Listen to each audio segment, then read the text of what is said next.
Welcome back everyone. Today we're going to be painting some word bearers, so hopefully this will be useful for you Chaos Space Marine players, and also if you're putting together a word bearers force for the Horus Heresy. So I've just converted up this this herald or icon bearer, if you like, using the Zardu Alayak model from Forge World. So I used the bodyguards that he comes with, the blade slaves, for some other conversions, and I had him left over, so he seemed like a good candidate. So we're going to start off with some black primer. I used a gloss primer on this one, mainly because I was doing some testing, to be honest, because we're going to be using some metallic paints over this. And typically a gloss primer is what would be recommended for a metallic finish. I did test the matte primer on another piece, and to be honest, there wasn't much difference. So if you haven't got a gloss primer, don't worry too much about it. But what I'm going to do is we're going to be using some of the new Vallejo True Metallic Metals. And this is the ruby red color, but it was a bit too red for me. So I just wanted to kind of make it into more of like a wine red color. So I've just added a couple of drops of purple ink to the ruby red, and I'm just giving the whole model a base coat with that. This was the airbrush version of the ruby red, so I didn't thin it at all, I don't think. I might have put a couple of drops of thinner in the cup, but it doesn't really need thinning too much, and the ink helps to thin it down as well. And I'm probably spraying at about 25 psi, I think, here. And as you can see, it gives a nice metallic finish. I'm then going to take that same purple ink, which is the Intense Violet from scale 75, and I'm just going to spray it from underneath, just to add a bit of variation to the red, just so we've got some nice purples in the shadows. Now I did go a bit too heavy with this, as you can probably see here, particularly on his right leg, and I did go in with a wet brush kind of straight after I'd done it, whilst the ink was still wet, and kind of brushed it away, but it did take away a little chunk of the metallic paint. Instead of trying to cover that up, we're just going to leave it, and I'm actually going to highlight it as battle damage. Next step, I'm just going to black out all of the kind of the non-metallic parts, any parts that I want to be black, soft armor casings, gun casings. I'm going to do the shoulder pads black here as well. I won't leave all the footage in of this because it's basic stuff, and it'll just bore you to sleep. But yeah, as you can see there, I've just blacked out kind of any area that I don't want to leave the metallic red on. And then going to move on to some of the other metallics. So any areas that is going to end up being silver, I'm going to base coat with dark aluminium from Vallejo.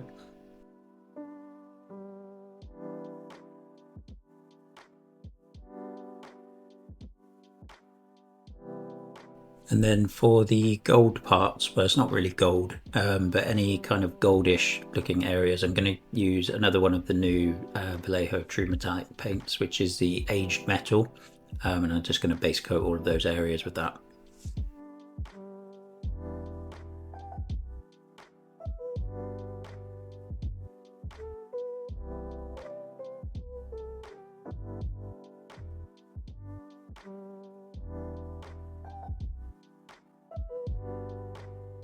Next up, I'm just going to use some Eclipse Grey from scale 75.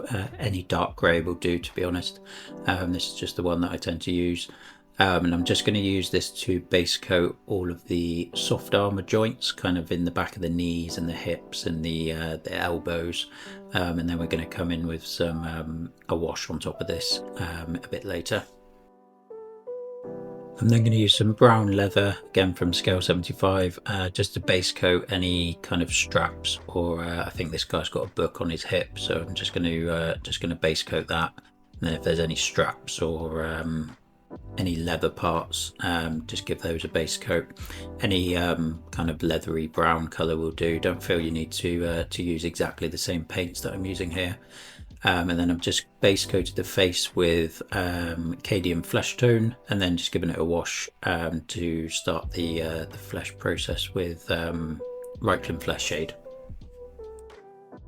I'm then going to go back to the Cadian flesh tone, and I'm just going to kind of highlight the upper parts, just leaving that dark kind of stained version of the same color in the recesses.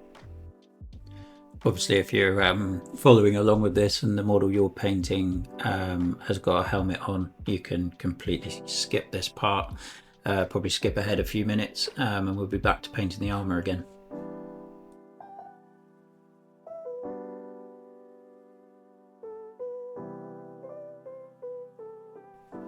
Next, I'm just going to add some white into the Cadian flesh tone and just do a bit more of a precise highlight just on the very kind of upper areas that would catch the most light, kind of like the top of the cheeks, the kind of like the bridge of the nose, the chin, and then the upper part of the head as well.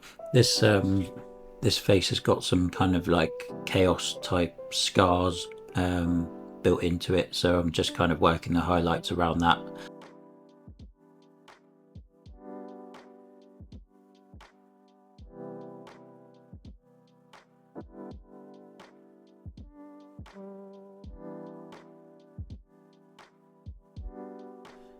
I've then just added a touch more white into that same mix that we were already using, and just do a final highlight just on the most prominent kind of details.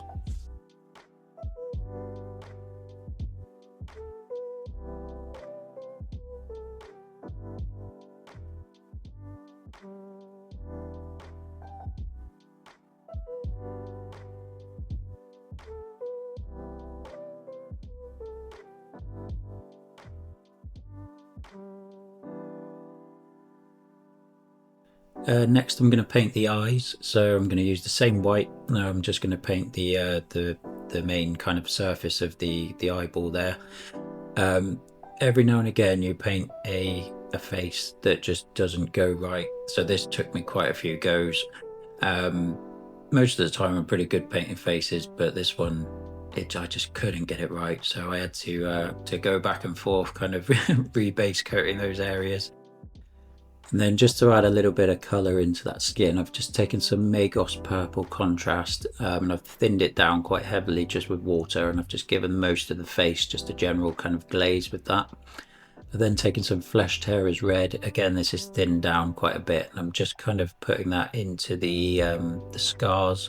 And I think I put a little bit of it around kind of like any recesses around the ears and around the eyes and around the mouth and that sort of thing, just to add a bit more detail there.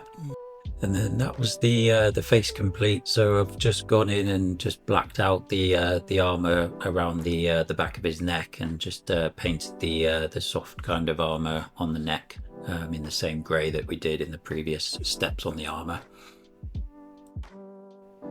Then I'm going to move on to some oil washes on the main kind of body of the model.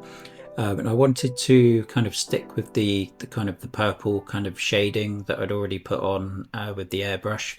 But the purple oil paint that I've got, which you saw on the screen there, was a little bit too purple, and I wanted it a bit darker. So I've just added some black into that on the palette there. And I'm just going to thin it with some white spirit or mineral spirits. You can kind of see the consistency that I'm kind of going for here. It's not too thin, but it's kind of thin enough where it will flow into the recesses. Because the model that we're going to be applying it to, so it's had that metallic base coat, which naturally gives quite a glossy finish. So I haven't gloss varnished the model at all here. I'm just putting it on, and I'm pretty much putting it on over the whole model. The only places I'm probably avoiding is the any kind of brown parts, but I'm even putting this over the black and the gold, so it's pretty much covering almost everything, to be honest.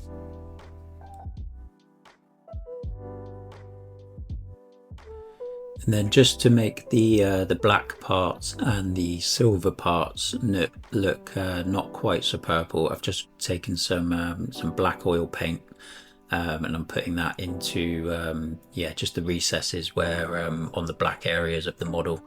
There'll still be a hint of purple there, but that's kind of what I wanted. But just adding the black on top just darkens that down, so it's just a very kind of slight hint of purple showing there, as opposed to the full purple which is on the armor, on the red armor itself.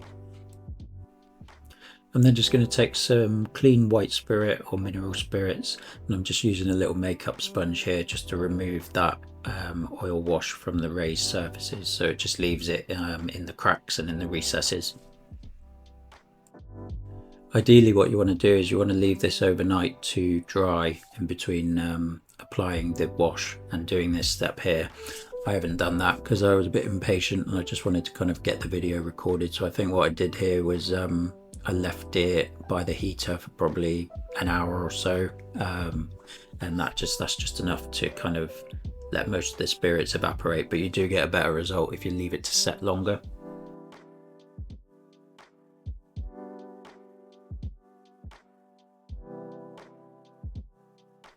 And then once you're happy with how that's looking, I'd probably advise leaving it to dry just for an hour or so, just to allow any new spirits that you've added on there to evaporate. And then we're going to move on to some highlights on the red armor.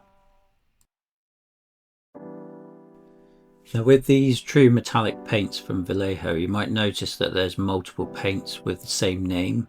So we've used the ruby red as our base coat, but there's also another ruby red, but it's the light version. As you can see there, one's labelled airbrush and one's labelled light, but they're both labelled ruby red. So that is the highlight colour for the base coat that we've applied.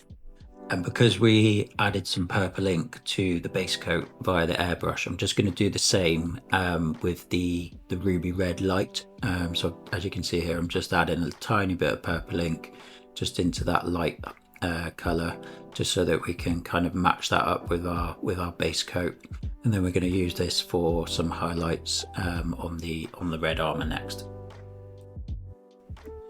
Now, because this is a character model, I did go in and highlight kind of most of the edges. If you're painting an army using this technique, it's probably not necessary unless you want to really put the time into it to make them look good. But if I was painting an army, I'd probably just do this on the most prominent edges instead of highlighting everything. As you can see there, our little mistake with the airbrush from earlier. Instead of trying to hide it, we're gonna highlight it to create some battle damage. And yeah, this guy's got quite a lot of grooves and stuff on his armor with his chaos runes and that sort of thing. So just hitting all of those. And yeah, maybe do this on your characters, but yeah, if you're just painting tactical marines or something like that, just do it on the most visible edges.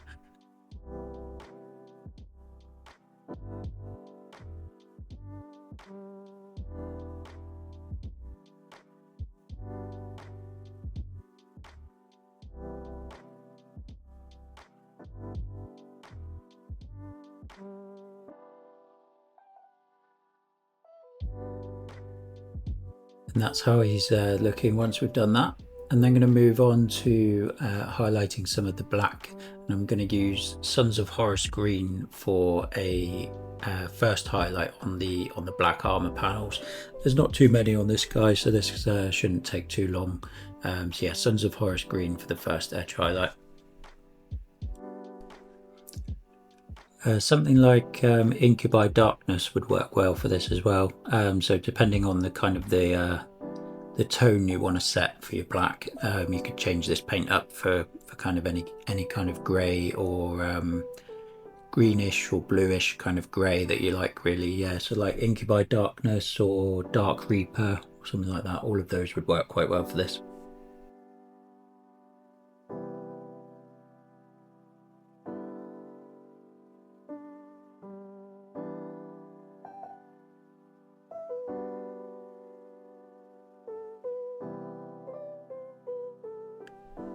And then once that's done, I'm just going to do a final highlight on the edges of the black armor. I'm going to use green grey here from Vallejo because it was seemed like quite a good step up from the Sons of Horus Green. But you could always just add a little bit of white into whatever colour you chose to do your original highlight with.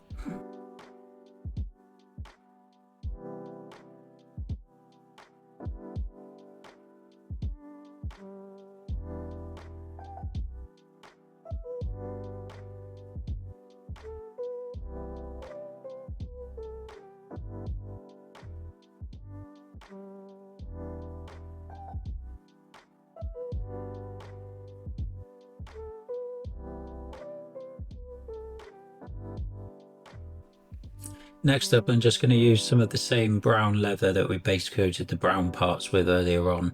Those have had the dark oil washes over the top, so I'm just using that to kind of re-highlight those areas, and then I'm just reinforcing the edges of those leather areas with some Zandri dust. I'm also using the Zandri dust to base coat any skulls or bone that's on the model as well.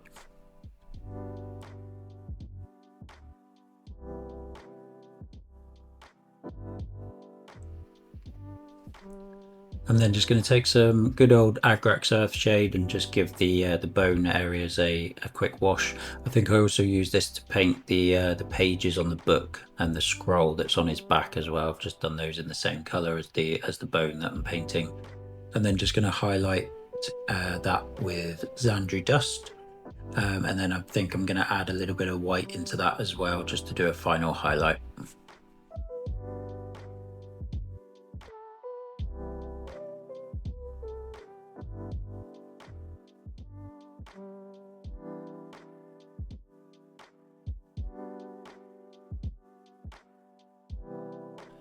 I'm then just going to do a nice easy kind of plasma glow. This is not going to be anything too fancy, but as you can see, I've just given the coils a thin coat of white, and that means that the raised areas stay quite dark. I've then taken some Briar Queen Chill, what's that called, contrast paint, and just gone over the top of that. And then once that's dry, I'm just going to take a little bit more of our thin down white, and I'm just going to paint that into the kind of like what I would call like the hottest areas. So that would be like right down in the recesses, and that just kind of gives the effect that it's kind of hot inside, and the slightly raised areas on the outer edge of the coils are a bit cooler. What you can see me doing here is just on that left leg on the back there, I've just tested a little bit of varnish because I wasn't sure whether to varnish this guy or not, because I didn't want to completely kill the metallic shine of the model, but I did decide he was a little bit too shiny for my liking. So what I've done here is apply a coat of satin varnish through the airbrush. I've used the Vallejo Premium Satin Varnish, which I think gives a really nice finish. It hasn't dulled it down too much, but it's just given a nice consistent finish across that metallic and also the non-metallic parts on the model. But if you prefer the shinier look, feel free to skip that step. And then once he's got his head attached and the varnish is dried, I'm just going to go in and highlight the rest of the metallics, the ones that I do want to be really shiny. So I'm doing this specifically after the varnish has been applied. I'm just going to use that same aged metal that we used to base coat the goldish looking parts earlier on. As you can see from the screenshot there as well, there is also an aged metal light, and that's the color that I'm going to use for the upper highlights on those gold parts.